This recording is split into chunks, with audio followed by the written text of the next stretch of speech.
then you will let immigration substitute for other things and therefore cause a lot of trouble.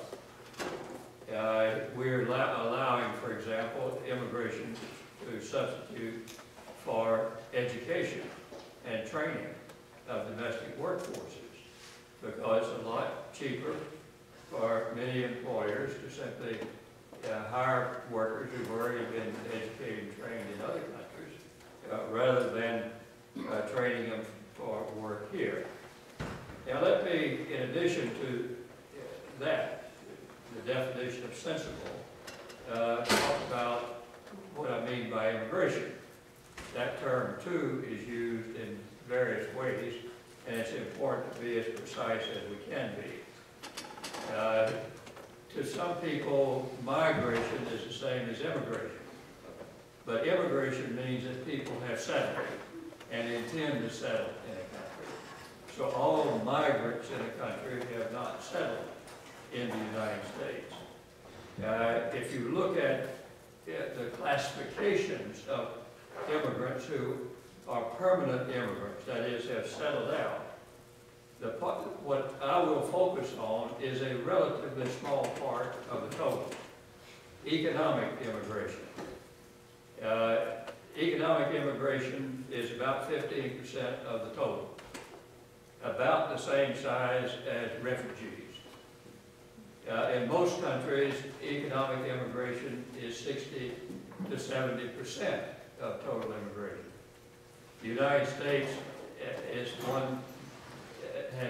not moved away from heavily emphasis on family-based immigration, which is about 60% of our immigration.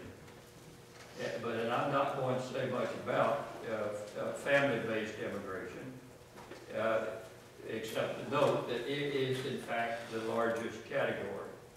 There's also diversity immigration, which is also unique to the United States.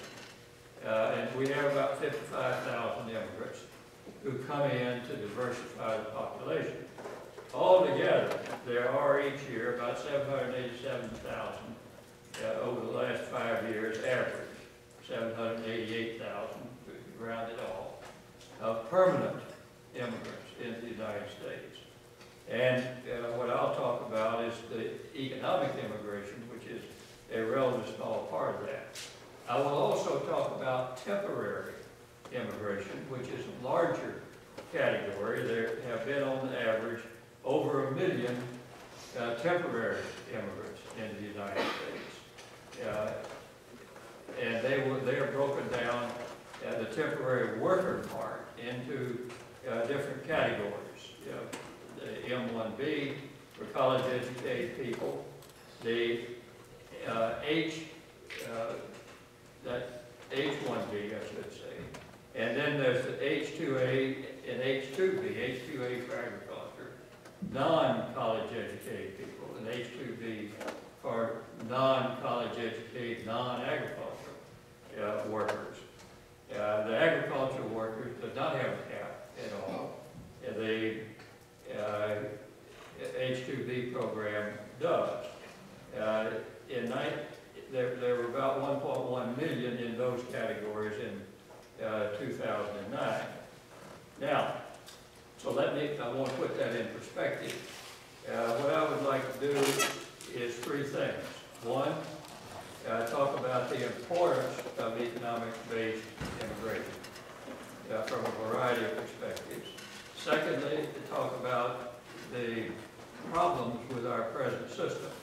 And I won't spend a lot of time on that, but I think it's worth simply listing what seem to me to be the main problems that we face, and then spend most of my time on the comprehensive immigration reform framework that I think we need to have in order to get to fix the system that we currently have.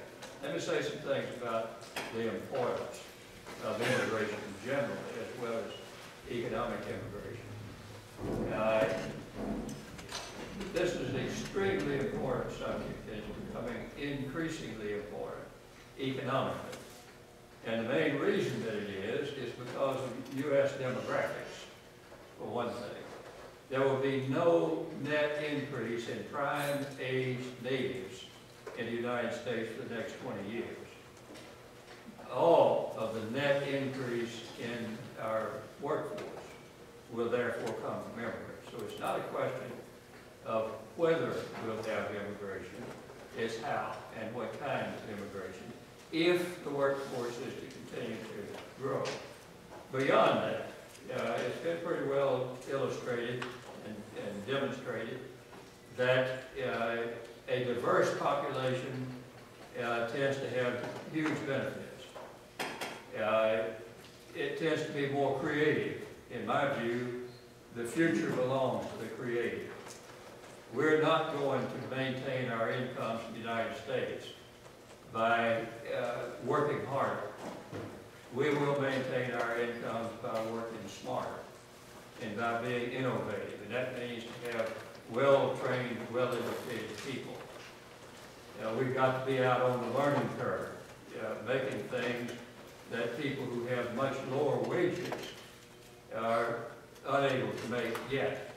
They will make it, but they are not yet due. You must be able to get what economists call rent, that we get paid for something that we can do that other people can't do because it's in short supply right now. And therefore we can have higher income as a result of it. Immigration will have extremely important political implications in the United States. Immigration will determine to some degree who the next president of the United States will be. That is so because the fastest growing demographic group we've got are Latinos.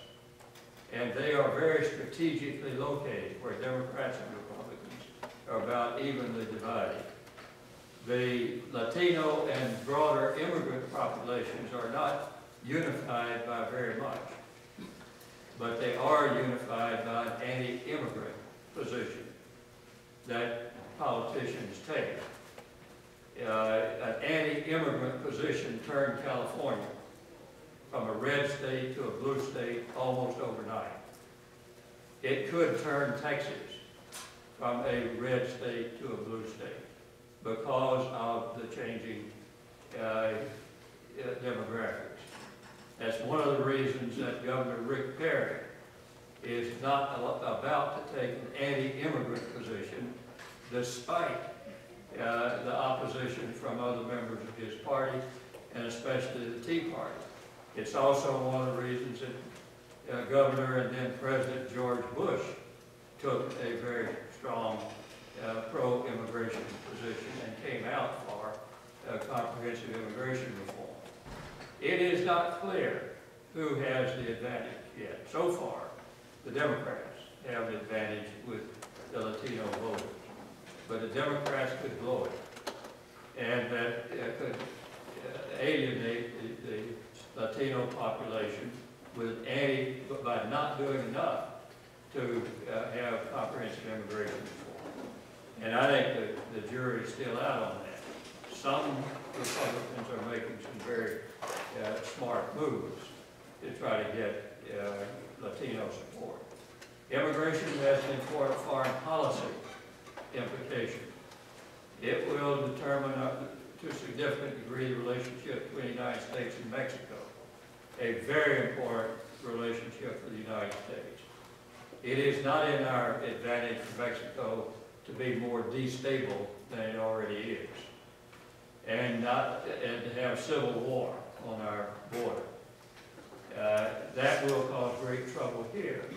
There's no reason for that. There's no reason in the world that if we do it right and if the Mexican leadership is right, that Mexico could not be a strong, prosperous, democratic society. And we need to be alert to that opportunity. And I think we should have been and didn't. I think when we passed the NAFTA, we could have done what they did in Europe with the development fund to try to use our leverage to cause Mexico to develop in a way that could provide jobs for its people, so there would not be so much pressure for Mexicans to come in to the United States illegally. to have all the problems that are associated with that. Social stability will be determined on how we deal with immigration now. Not many countries have done this right, because most countries assume that it is not a long-run problem. In Europe, for example, they assumed that they would get guest workers and were surprised when they got people. And that those people would neither Germans or whatever country they were in, or Yugoslavs or Czechs or wherever they came from, and therefore caused a lot of long-run trouble. And as populations become more diverse, as ours is becoming, unless we handle immigration right, we can get very serious long-run racial, ethnic, religious, and social conflict. And as a mediator, I can tell you that that is a deadly prospect and very difficult to overcome once it gets started. And therefore, we ought to work to avoid it. One of the countries that has done a pretty good job with it is Canada. So we have got some things to learn from Canada about how to assimilate diverse populations. I think the Canadians did it because of serendipity. They had to deal with their French-speaking population early, Quebecois. And once they worked that out, they had mechanisms in place when other groups said, well, what about us? That is, other ethnic groups. And so they worked out a multicultural system that has created much more social harmony than places in Europe that are now having all kinds of trouble, like the United Kingdom, as you've been raised, or even in Australia, where they're having trouble. So how we handle that, to conclude that, there are huge advantages to being an immigrant nation and having a diverse population, but there are deadly risks, and it has to be done right, or you will cause yourself great long-run trouble. Now, what are the problems? That's a background on the importance of it. But what are the main problems we've got? Well, I think one of the most important, obviously, is unauthorized immigration in the United States, which is growing. When I first started dealing with it in prior administration, we estimated we had 2 million unauthorized workers, 2 to 3. Now the estimate is we've got 11, some even as high as 20 million, and growing. I believe the best estimate is something like 11, between 11 and 12. But we really don't know. That's one of the big problems. Is we don't know. We don't have good data on that, as mainly because of the very nature of the process.